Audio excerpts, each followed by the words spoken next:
What's up? Welcome back. Hey guys, it's John Stark from MacMovieGuy.com. Click that subscribe button because we're getting into spooky season. And you're going to want to hear more of what I have to say. Or I'm going to find that bear and, I don't know, Something's going to happen. But I'm not good at being scary. Neither is this movie, though. This is Backcountry.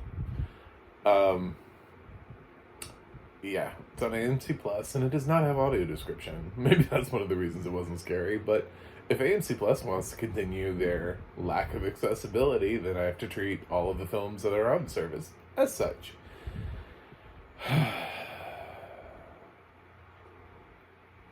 So, yeah, I honestly chose this film because I really, truly did not care whether or not it had audio description. There are some films where I'm like, that's a classic. I'd really love to actually see that with audio description. Now is not the time. And then there are other films where I'm like, it was recommended to me, and I'm pretty certain that I don't think there's audio description to this anywhere. So, or if there is, do I really care? Do I really care about Backcountry? I mean, I'd heard enough about it where I was like, I've heard this title before. I guess it's supposed to be good. You know what? I can't even really say anything about this film because if I get too much into it, there's only 4 people in this movie.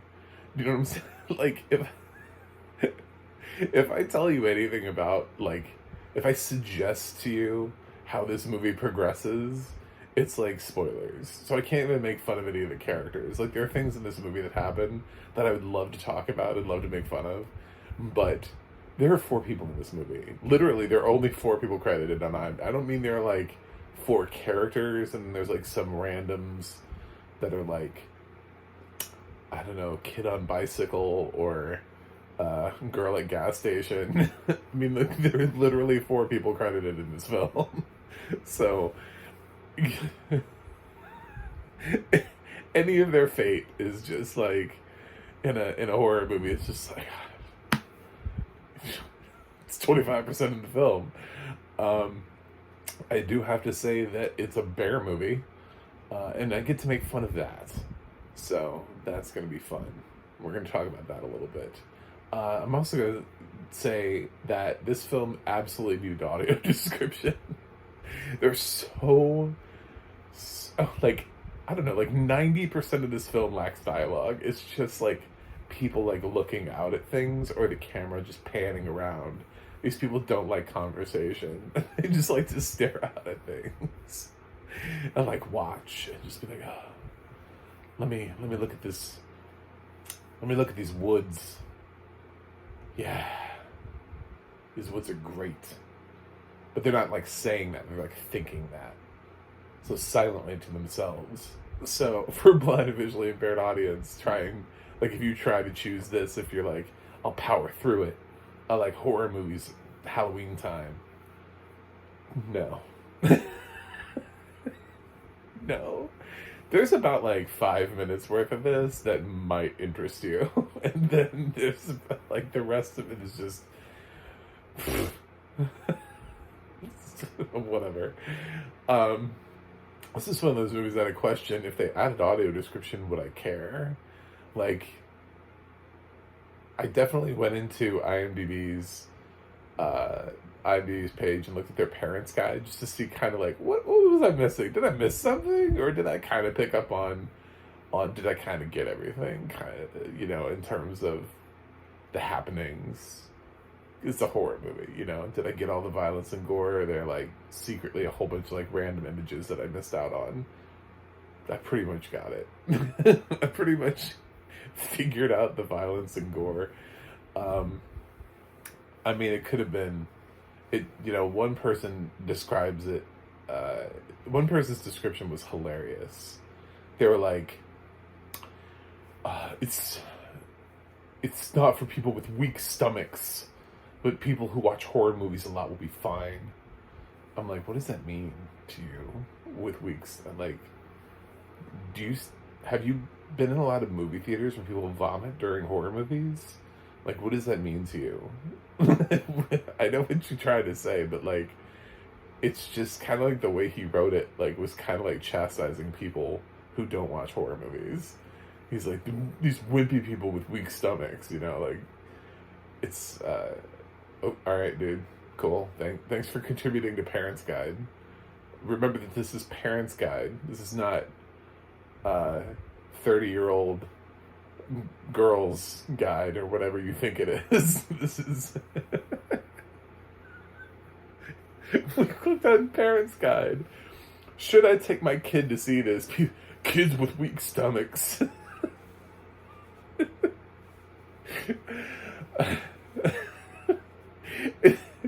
I love this. I love when people like take out their frustration on what they think like other people, you know, like, this is too much for an adult. I think an adult could look at a film and be like, yeah, it's too much for me. I'm not my thing.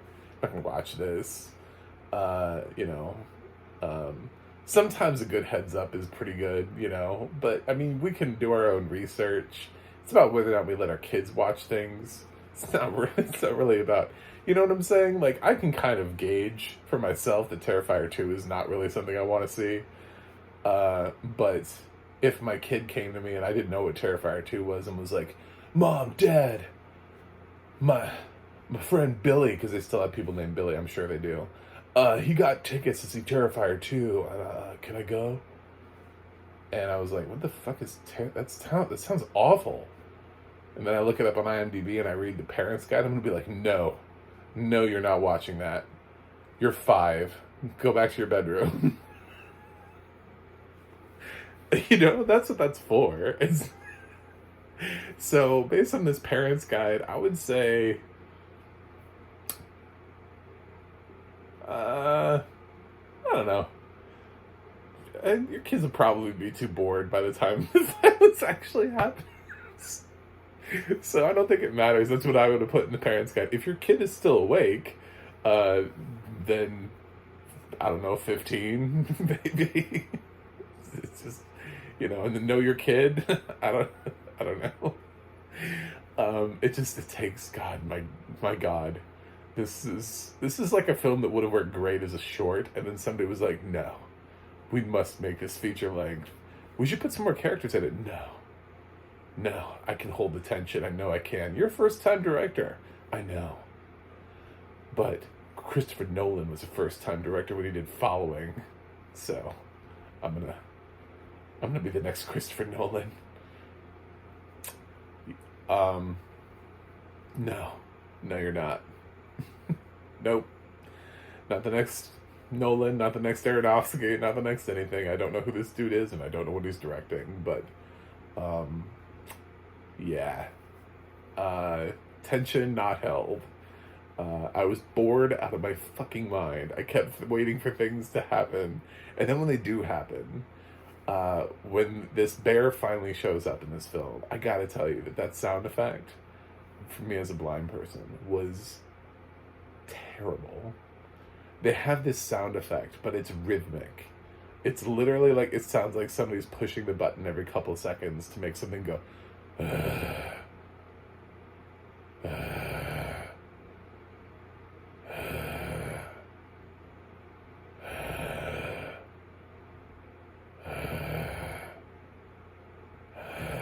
goes on for like 3 minutes, easily of just like really rhythmic, and like, anything I've ever seen with a bear doesn't have a bear rhythmically growling at you. From that, you know, like, it just took me out of it, because it was like, I was like, this is not a bear, this is like a fake bear noise, and they just put this in ADR, just good, done, moving on. I also love in the Parents Guide that somebody was like, because of the lack of CGI in this film, some of these scenes can be really intense, and I was like, there's gonna be a little bit of something in there, because I don't think they fed an actual actor to a bear at any point in this film. I don't think they were like, hey bear, why don't you attack this dude? You know, I mean, there's gonna be something in there. Even if it's cleanup CGI, because sometimes, even if you're using a dummy, you need some stuff to kind of clean. There's gonna be something. I just, I don't know. And also, I don't really know if you have a trained black bear, training it to attack dummies that look like humans, I just feel like is probably a bad. I don't think that bear really understands what's going on. I think he's like, I thought I was told not to attack. You want me to attack? I'm attacking a human? I mean, I know he's not moving, but I'm very confused right now. You're sending me mixed signals. I don't know. Anyway, very, very slow movie. They lots of time where they just kind of stare off into nothing. I love the flies. I love when they. That's when I was able to tell, because the only reason I would ever need to hear that amount of flies around anything would be if something was dead. So I was like, it's a dead carcass, because there's no reason for there to be that many flies out in the middle of the wilderness. They're just out in the woods. So when you just hear like, it sounds like, well, that sounds like, I don't know, 2.5 million flies. So, yeah, I followed that along when they, I guess, found something I don't know what they found, but I don't even know if the sighted audience was able to tell what they found. So, could have been anything. Could have just been like a raccoon. Raccoons exist. So, yeah, I didn't like this. But also, I have to say, without audio description, it is technically unwatchable. I mean, it does not have a heavy script, doesn't have a lot of dialogue. When things do happen, it's not like the characters shout them out so that you're like aware of what's happening. It's not like they're like, oh my god, he just ripped Ian's arm off. Nobody does that. Oh, and now, he's pulling at his face. What the hell? It's just like screaming and like running and like, people like run and you hear like sound effects and stuff. It's not even like helpful. Like, you're just like, I think I know what happens right now, but nobody wants to have a conversation in this thing, and they're not going to have overly descriptive conversations about anything. So there's really nothing here. Nothing to see here. AMC Plus has provided us with something that is just completely inaccessible, ridiculously. So it's just, I don't know. I was sitting there watching the film and I was like, am I missing something? Because the stuff in the film, I swear to God, doesn't happen until the last third of the film. So you have to sit through 2/3 of this film where it feels like a lifetime. It just feels like so long. I was like, what is this? Is this actually a horror movie? There better be some payoff in this film. Because I had to spend so long with these people just out in the fucking woods, just like staring at things. And I read people's reviews and they're like, this film really makes you feel isolated. And I'm like, dude, any film nowadays that's made where anybody goes into the woods never ends well. Like, this is not a skill set anymore for directors. I'm sorry, this is like, anytime you send people off into the woods to go camping, like, find me that movie where people come back and everything's fine. Where everybody comes back and like, well, that was a great trip. We just had a really nice camping time. We got together, we made s'mores. There wasn't a single shenanigan to be had in the entire film. Even the comedies have shenanigans in the woods. Like, people go into the woods to have shenanigans and or die. That's all they do. They don't do anything else. Even in movies like Hunt for the Wilder People, where you have somebody who actually knows what they're doing in the woods, still, shenanigans happen. He can't just like walk off into the wilderness on his own. No, God, no. No, there have to be shenanigans in that film. So it's just... It's not a skill set anymore to be able to say, yeah, isolation in the wilderness. I'm a great director now. You're not really, because so many people have done this before. It's like, one person came along and made everybody afraid of sharks again. And everybody else after that just kind of did what the first guy did. So if you want to figure out at what point being in the wilderness, scared the crap out of people, you're going to have to go way the fuck back. I mean, like past Deliverance. People have been scared to go out into the wilderness since at least Deliverance. So probably before that, So I don't know what Backcountry feels like. it didn't change the game. It just kind of slowed everything down.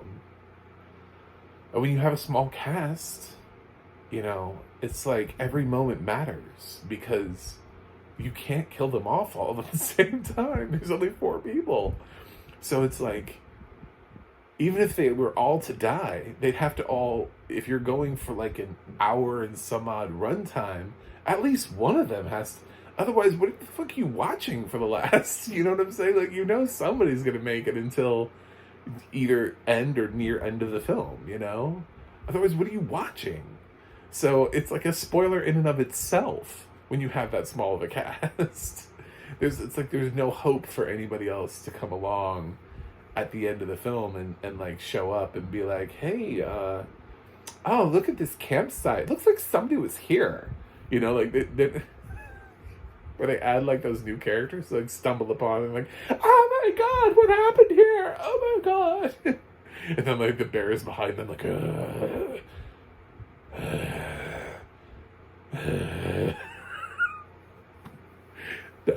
no, because they didn't put that much people in this film. Anyway, I don't think it's that well written of a film, and obviously the director loved his establishing shots of just like looking around the woods and just being like, do you feel isolated yet? Huh? Do you? Punk? Do you? I was just kind of like, I kind of feel annoyed because from a blind visually impaired perspective, these scenes are not audio described, so it's just silence or like cricket noises. There isn't really much of a score to this film either.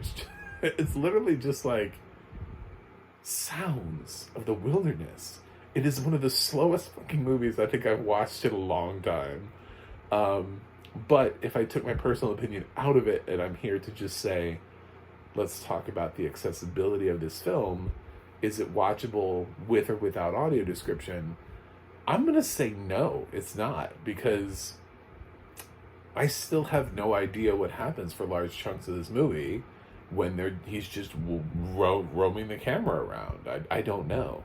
Maybe we had, for the entire film, maybe we're seeing the bear and it's just kind of like stalking around. Maybe this is like, maybe that's what builds the tension, is that you're actually seeing the bear stalking his prey for like an hour before he ever actually starts making those awful growling noises that he definitely was not producing. If this was a live bear, if this was like that one guy was vouching, no CGI was used, real bear, if this was a real bear, that bear was not doing those noises. So yeah, anyway, I think you know where this is headed. If it was headed with a grade, it also would be not a recommend. I would not. I feel like I don't know. I don't know what this film could do to change my mind about it, even with audio description. I think he expects a lot out of his viewers here. I just think there are other films. I know some people kind of liked this or seemed to like this, and that's why I'd heard about it. I don't know.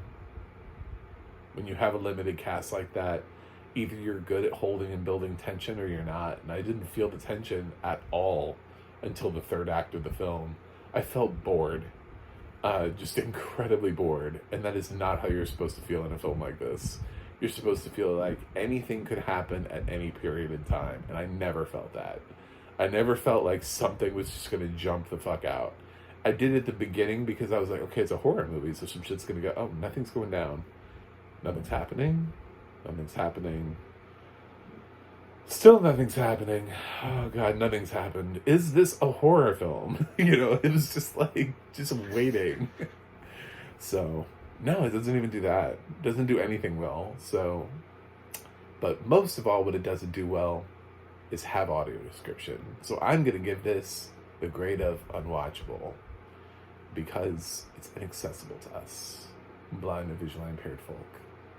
There you go. That's what I'm here to do. Let's talk about audio description and why we need it, and to continue to challenge streamers like AMC Plus that continue to provide inaccessible content and deny audio description to their audiences.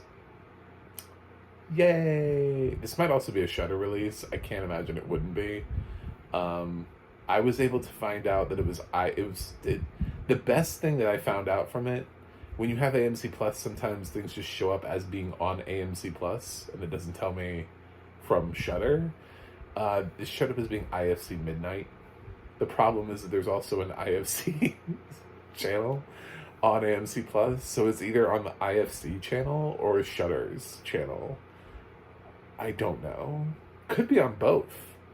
Who knows? But I'm just going with AMC Plus on this one. That's it. That's it for me. I have reviewed this Backcountry. It's done. It's behind me. I feel like I've fulfilled my life's goal of seeing this film and bringing it to you. I wonder how many reviews this is going to get. I'm going to guess 8. I'm going to guess no one cares. I'm going to guess maybe this peters out at like 8. You know? Some people will be like, what is Backcountry? And then they'll click on it. Anyway, thanks for subscribing and being here. And if you want to continue to help me move forward the advocacy of audio description while talking about movies in a somewhat critical fashion, somewhat fun, sometimes just nonsensical shenanigans function, then, subscribe so you can come back. I also have a website, MacTheMovieGuy.com. You can follow me on Twitter, Instagram, or Threads at MacTheMovieGuy.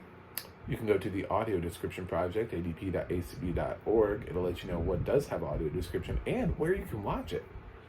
And you can go to the adna.org. It's the adna.org. It'll let you know who's narrating your favorite film and television series. That's it. I will watch something else and review it. And see you guys on the other side of Backcountry.